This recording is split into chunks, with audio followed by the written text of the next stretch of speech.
നോക്കിക്കോ, കണ്ട ഇങ്ങനെയാണ് കത്തണ, കണ്ടോ ഇങ്ങനെയാണ് കത്തണ. ഇനിയിപ്പോ എന്ത് ചെയ്യണം? നമ്മൾ എന്ത് ചെയ്യണോ? കണ്ട തീയുടെ ബാക്കിലൂടെ പോകുന്നു കേട്ടോ. ബാക്കിലൂടെ പോയാണ് അപ്രോച്ച് ചെയ്യാനുള്ള. കണ്ടോ അപ്രോച്ച് ചെയ്യുന്നുണ്ടോ? തീരെ മുകളിലിടുന്നു, കണ്ടോ റാപ്പ് ചെയ്യുന്നു, കണ്ടോ. ഓക്കെ അറിഞ്ഞോ? കണ്ടോ ഇനി എന്ത് ചെയ്യുക? റെഗുലേറ്റർ ഓഫ് ചെയ്യുക.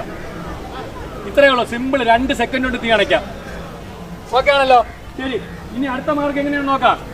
അടുത്ത എന്താണ്? ബക്കറ്റിന്റെ കേസാണ് പറഞ്ഞല്ലേ. ബക്കറ്റിന്റെ കേസ് അണയ്ക്കുന്നത് എങ്ങനെയാണെന്ന് നോക്കാം. കണ്ടോ തീ കത്തി. ഇനി എന്ത് ചെയ്യണം? ബക്കറ്റ് എടുക്കുന്നു, കണ്ടോ. ബക്കറ്റ് എടുത്തിന് തീയുടെ പിന്നിലൂടെ പോയി അപ്രോച്ച് ചെയ്യുന്നു. അത് കഴിഞ്ഞ് എന്ത് ചെയ്യുന്നു? ബക്കറ്റ് കണ്ടോ നേരെ സ്ട്രൈറ്റ് ആക്കുന്നു. ഓക്കെ, ഒറ്റ സെക്കൻഡ്. കണ്ട ഇത്ര ഈസി ആയിട്ട് അണയ്ക്കാം. ഇനി നിങ്ങൾ ഇതൊന്നും അണയ്ക്കാത്തതിന് കാര്യം എന്താണെന്ന് ഇവിടെ പറഞ്ഞു. നിനക്ക് പോയല്ലേ, ഇവിടെ നില്ല, എവിടെ പോകുന്നു? കൊച്ചിനെ വിളിച്ചോട്ടോ. കൊച്ചിനാണെങ്കിൽ വിട്ടോ. ഓക്കെ ശരി. ഇനി ഇതൊന്നും നിങ്ങൾ ചെയ്യാത്തതിന് കാര്യം എന്താണ്?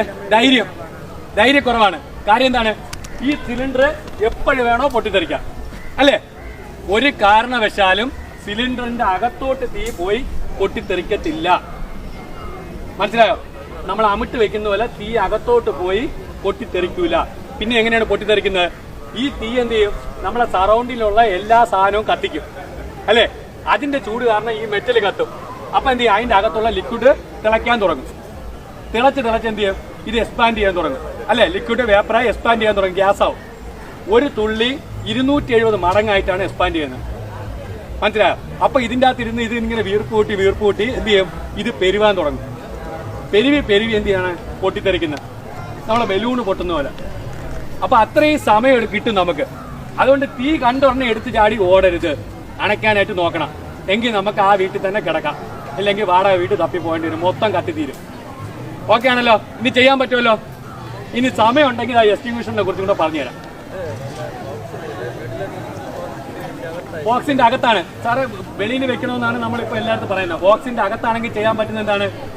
നമ്മൾ തുണിയൊക്കെ എടുത്ത് നല്ല രീതിയിൽ നനച്ചതിന് ശേഷം അകത്തോട്ട് എറിഞ്ഞു കൊടുക്കുക. അത് മാത്രമേ ഉള്ളൂ രക്ഷ. ഓക്കെ ആണല്ലോ. ഇനി സമയം ഉണ്ടെങ്കിൽ എക്സ്റ്റിങ്വിഷർ പറഞ്ഞുതരാം. പറയണോ? ഓക്കെ ശരി. എക്സ്റ്റിങ്വിഷർ പറയുന്നതിന്റെ ഇമ്പോർട്ടൻസ് പറഞ്ഞുതരാം. നിങ്ങളൊരു തിയേറ്ററിൽ സിനിമ കാണാൻ പോകണമെന്ന് വെച്ചോ.